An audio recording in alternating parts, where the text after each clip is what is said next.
सरकार ने एक बार फिर से बहुत बड़ा ड्राफ्टिंग ब्लंडर किया है। हेलो एवरीवन, रिसेंटली जीएसटी में कुछ रूल्स नोटिफाई किए हैं 48th जीएसटी काउंसिल मीटिंग के रिकमेंडेशंस पर। उनमें से प्रोमिनेंट है रूल 37A, जो बात करता है कि सप्लायर के डिफॉल्ट पर कब रेसिपिएंट से टैक्स की रिकवरी की जा सकती है। और एक और रूल है रूल 88C, जो कहता है कि अगर सप्लायर टैक्स की पेमेंट में डिफॉल्ट करता है, उसने जीएसटीआर 1 में ज्यादा लायबिलिटी शो करी थी, 3B में कम भरी है, तो उससे सीधा रिकवरी कर ली जाएगी अंडर सेक्शन 79। अब ये रूल्स क्यों लाए गए, क्या रैशनल है, क्या ऑब्जेक्टिव है, एंड मोस्ट इंपॉर्टेंटली क्या ये रूल लीगली सस्टेनेबल है, इन्हीं बातों को हम इस वीडियो में डिस्कस करेंगे। आईटीसी मिलने की कुछ कंडीशंस हैं। एक रेसिपिएंट क्रेडिट के लिए तभी एलिजिबल होता है जब वो कुछ कंडीशंस पूरी करता है, और वो कंडीशंस दी गई हैं सेक्शन 16 के सबसेक्शन 2 में, कि रेसिपिएंट के पास माल आया हो, वो सप्लाई इन द कोर्स और फर्दरेंस ऑफ बिजनेस में हो, इनवॉइस भी आया हो, एंड वो टैक्स एक्चुअली पेड हो। जो पूरी की पूरी कंट्रोवर्सी है वो इस फ्रेज के अराउंड है, what do you mean by tax actually paid. ये टैक्स एक्चुअली पेड का मतलब क्या है? मेरे ओपिनियन में टैक्स एक्चुअली पेड होता है कि मेरा सप्लायर अपने जीएसटीआर 1 में उस सप्लाई को इंडिकेट कर दे, वो अपनी लायबिलिटी एडमिट कर ले जीएसटीआर 1 में, यही तक उसका मतलब है टैक्स एक्चुअली पेड। और ऐसा क्यों है उसे समझने के लिए हमें जाना पड़ेगा इनिशियली जब जीएसटी आया था। जब जीएसटी सरकार ला रही थी तो उसने एक मैकेनिज्म प्रपोज किया था, एक जीएसटी की बहुत बढ़िया मशीनरी वर्क करनी थी। एज पर दैट, अगर मैं रेसिपिएंट हूं, मेरा कोई सप्लायर है, तो मेरा सप्लायर जीएसटीआर 1 में अपनी आउटवर्ड लायबिलिटी शो कर देगा, अपने सारे इनवॉइस चढ़ा देगा, मेरी इनवर्ड सप्लाई जीएसटीआर 2 में रिफ्लेक्ट हो जाएगी, और उनकी मैचिंग से ऑटो पॉपुलेट होनी थी जीएसटीआर 3। अगर ये सिस्टम वर्क करता तो रेसिपिएंट को आईटीसी कैसे मिलता? सबसे पहले तो रेसिपिएंट को जितना भी लगता उसे क्रेडिट मिलना चाहिए, उसके हिसाब से वो उस क्रेडिट को प्रोविजनली क्लेम कर लेता अंडर सेक्शन 41। फिर उसके बाद सेक्शन 42 के अकॉर्डिंग मैचिंग होती, और फिर मेरा क्रेडिट फाइनलाइज होता। मान लो मैंने अपनी 2A से एक्सेस क्रेडिट ले रखा होता, तो सरकार मुझसे पूछती ये क्रेडिट आपने ज्यादा कैसे लिया। रेसिपिएंट बताता कि ये चालान मेरे सप्लायर ने नहीं चढ़ाए। फिर सप्लायर से पूछा जाता कि आपने ये नहीं चढ़ाए, ये जीएसटीआईन गलत हो गया, उसको रेक्टिफाई करने का मौका दिया जाता, और इस तरह से एक डिटेल्ड इलैबोरेट प्रोसीजर था। सप्लायर और रेसिपिएंट दोनों के इंटरेस्ट को वॉच करते हुए, बैलेंस करते हुए ये पूरा प्रोसीजर वर्क करता। फाइनली मैचिंग होती, फाइनली रेसिपिएंट का क्रेडिट फाइनलाइज होता। फिर भी अगर मैचिंग के बाद लगता कि रेसिपिएंट ने एक्सेस क्रेडिट ले लिया है, तो उससे वो रिवर्स करवा लिया जाता। लॉ तैयार था, रूल्स तैयार थे, मैकेनिज्म एकदम पिक्चर में था, लेकिन मशीनरी ने जवाब दे दिया।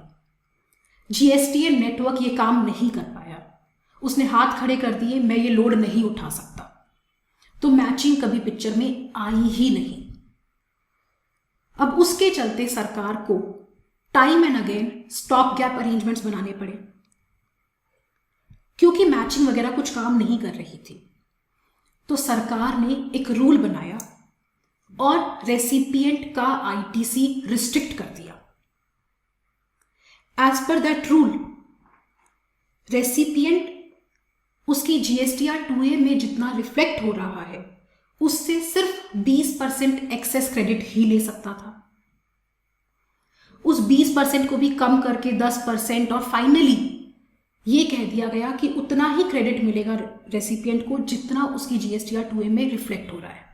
अब सरकार ने ये रूल बना तो दिया, रेसिपिएंट का क्रेडिट रिस्ट्रिक्ट तो कर दिया, पर क्या सरकार के पास ऐसा करने की पावर थी? नहीं। ये रूल सेक्शन 41 और 42 के कॉन्सोनेंस में नहीं था, रादर कॉन्ट्रेरी था। इस रूल की कोई लीगल बैकिंग नहीं थी। जब लॉ कहता है कि रेसिपिएंट को जितना क्रेडिट उसको लगता है उसे मिलना चाहिए उसे प्रोविजनली मिलेगा और फिर मैचिंग के बाद वो फाइनल होगा, जब लॉ कहीं पे भी रेसिपिएंट का क्रेडिट रिस्ट्रिक्ट नहीं करता तो आपने उसे रूल बनाकर रिस्ट्रिक्ट कैसे कर दिया? ये रूल लीगली सस्टेनेबल नहीं था, सरकार की पावर्स के बियॉन्ड था, पेरेंट स्टैट्यूट के बियॉन्ड था। सरकार को शायद ये बात समझ में आ गई, मैचिंग भी वर्क नहीं कर रही थी, उन्होंने वो आइडिया ही गिव अप कर दिया और सेक्शन 42 को ओमिट कर दिया और सेक्शन 41 को अमेंड करके वो जो रूल था जो क्रेडिट रिस्ट्रिक्ट कर रहा था उसको एक लीगल बैकिंग दी थी। सेक्शन 41 में सबसेक्शन 2 को सब्स्टिट्यूट किया गया 1 अक्टूबर 2022 से कि सप्लायर के डिफॉल्ट पर रेसिपिएंट से उस टैक्स की रिकवरी कर ली जाएगी, उससे वो आईटीसी रिवर्स करवा लिया जाएगा। तो इस तरह से उस रूल को एक लीगल बैकिंग दे दी।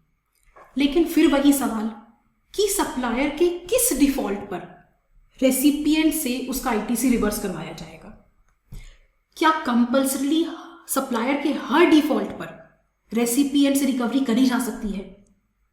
रेसिपिएंट के पास माल भी आया, इनवॉइस भी आया, वो उसके in the course of furtherance of business में भी है, सप्लायर ने वो इनवॉइस जीएसटीआर 1 में इंडिकेट भी किया है, तब भी अगर फ्यूचर में सरकार को पता चलता है कि सप्लायर ने उस टैक्स पेमेंट में कोई भी डिफॉल्ट किया है, तब भी क्या रेसिपिएंट से रिकवरी करी जा सकती है?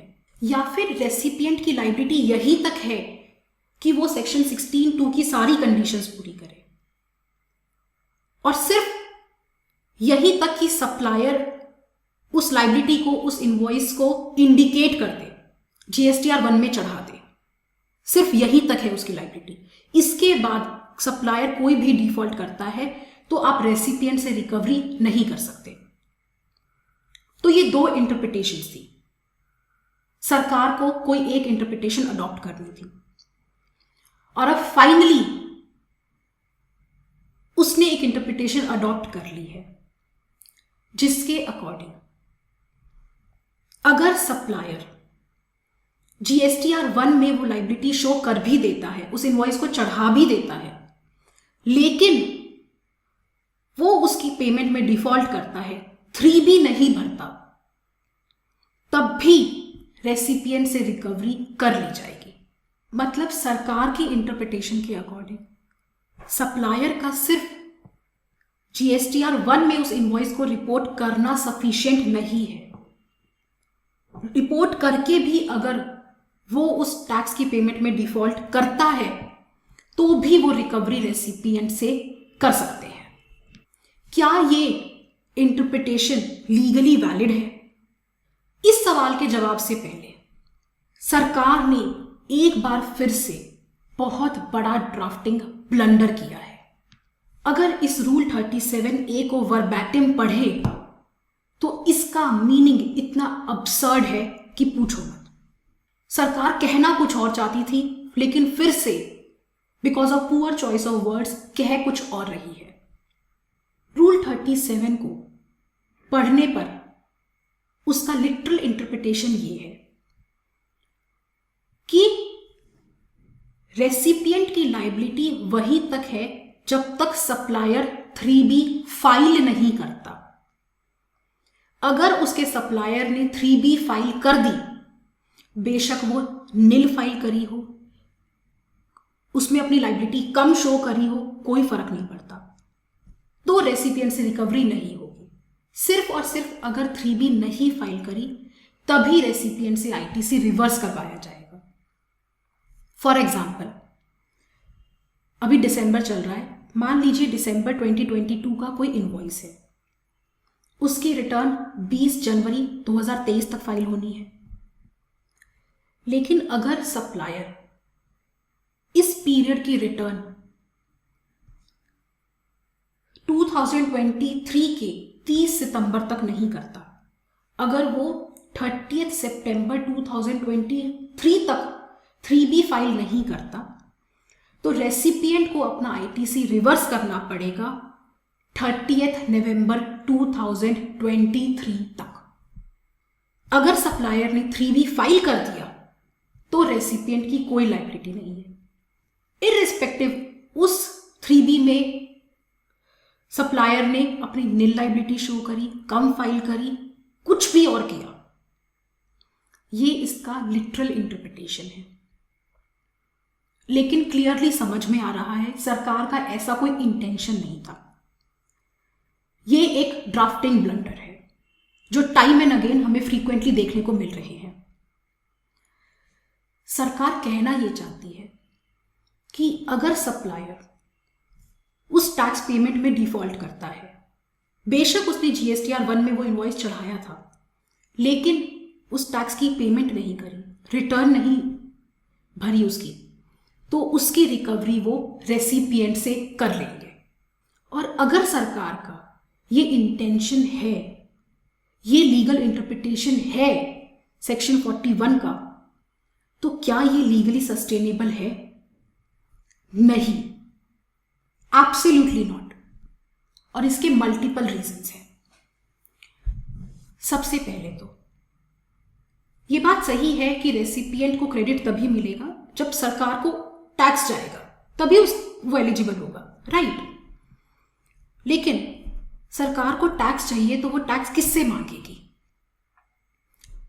सप्लायर से या रेसिपिएंट से, या दोनों से, या उसकी चॉइस है, इससे भी मांग ले, उससे भी मांग ले, वो नहीं दे तो उससे ले ले। सप्लायर टैक्स की पेमेंट में डिफॉल्ट करता है, सरकार उससे टैक्स मांगती है, वो नहीं देता, तो एज पर योर अंडरस्टैंडिंग आप रेसिपिएंट से उसकी रिकवरी कर लोगे, आप रेसिपिएंट से आईटीसी रिवर्स करवा लोगे।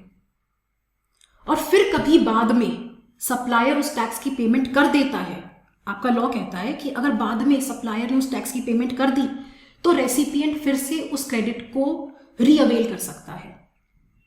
मतलब ये जो टैक्स का कंपल्सरी एक्सट्रैक्शन है वो सप्लायर से नहीं, रेसिपिएंट से है। सप्लायर नहीं देगा तो आप रेसिपिएंट से ले लोगे, अगर सप्लायर ने दे दिया तो रेसिपिएंट को वापस उसका क्रेडिट रीअवेल करवा दोगे। मतलब एक फांसी का फंदा तैयार है।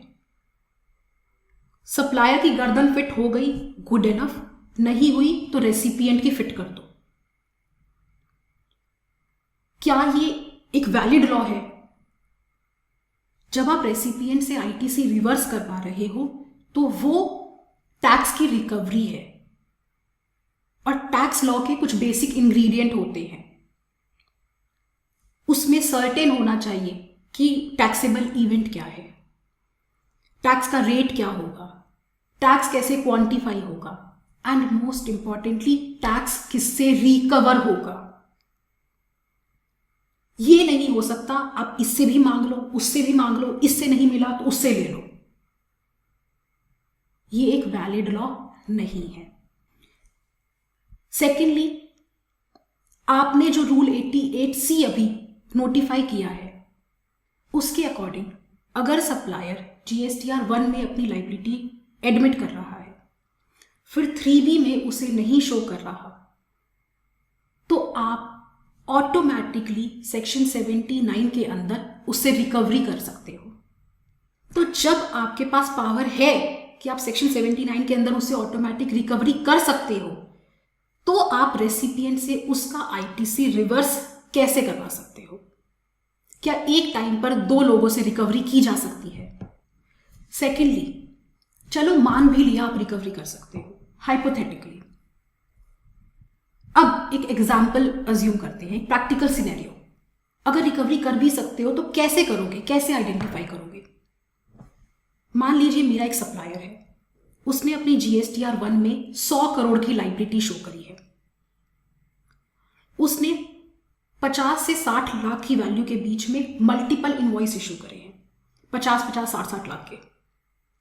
100 करोड़ की लायबिलिटी जीएसटीआर 1 में इंडिकेट कर दी, लेकिन जीएसटीआर 3B में उसने सिर्फ 2 करोड़ की पेमेंट ही करी, 2 करोड़ की रिटर्न फाइल करी।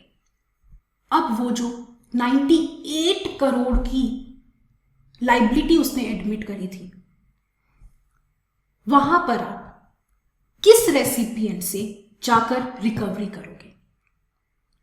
ये कैसे पता चलेगा वो जो 2 करोड़ की पेमेंट हुई वो किस रेसिपिएंट की लायबिलिटी पर थी? वो जो 98 करोड़ रह गए वो कौन कौन से इनवॉइस से रिलेटेड है? क्या इसका कोई मैकेनिज्म है? नहीं, क्योंकि एक्चुअली में लॉ ऐसे एनविसाज्ड ही नहीं था। वो टैक्स एक्चुअली पेड का मतलब ही सिर्फ जीएसटीआर 1 में अपनी लायबिलिटी इंडिकेट करने तक था। सप्लायर अपनी जीएसटीआर 1 में लायबिलिटी शो करता, वो रिफ्लेक्ट होती रेसिपिएंट के जीएसटीआर 2A में, और सारी कंडीशंस पूरी हो जाती 16(2) की, और रेसिपिएंट क्रेडिट लेने के लिए एलिजिबल हो जाता। उसके आगे रेसिपिएंट की कोई लायबिलिटी बनती ही नहीं है। उसके बाद अगर सप्लायर के किसी भी डिफॉल्ट पर रेसिपिएंट से रिकवरी की जाती है तो वो लीगली अनसस्टेनेबल है, आर्बिट्रेरी है, violative of article 14, article 19(1)(g) of constitution है। ऑल्सो ये लॉ का एक सेटल्ड प्रिंसिपल है, आप किसी पे इम्पॉसिबल एक्ट करने की लायबिलिटी फास्टन कर ही नहीं सकते। सप्लायर अपने जीएसटीआर 3B में क्या भर रहा है, क्या नहीं भर रहा है, खाली छोड़ रहा है, ये रेसिपिएंट को पता चल ही नहीं सकता। तो उसके इस डिफॉल्ट पर आप रेसिपिएंट को लायबल कैसे कर सकते हो? तो ये जो रूल है 37A प्रेजेंट फॉर्म में तो ये एक डिजास्टर है, एक ड्राफ्टिंग ब्लंडर है, but going by the intention of the government also ये लीगली सस्टेनेबल नहीं है। और ये सारी प्रॉब्लम इसलिए हो रही है क्योंकि government is trying to put cart before the horse. Actually में कानून कैसे बनना चाहिए, पहले पॉलिसी डिसाइड हो, फिर पार्लियामेंट उस पर लॉ बनाए, फिर एग्जीक्यूटिव उसकी मशीनरी सेट करे, रूल्स बनाए, और फिर उसका एक मैकेनिज्म बनाया जाए उसको कंप्लाई करने के लिए। लेकिन यहां पर जीएसटी में सब उल्टा हो रहा है, क्योंकि आपका जीएसटी सिस्टम काम नहीं करता, आपकी मशीनरी आपको फेल करती है। आप मशीनरी फेल हो गई तो आप उसके अकॉर्डिंग रूल्स चेंज कर देते हो, नए रूल्स बना देते हो। अब रूल्स बनाते हो तो पता चलता है उसकी लॉ में बैकिंग ही नहीं है, फिर लॉ को अमेंड करते हो। तो इस वजह से आप इस तरह के लीगली अनसस्टेनेबल इनवैलिड लॉ और रूल्स बनाते जा रहे हो।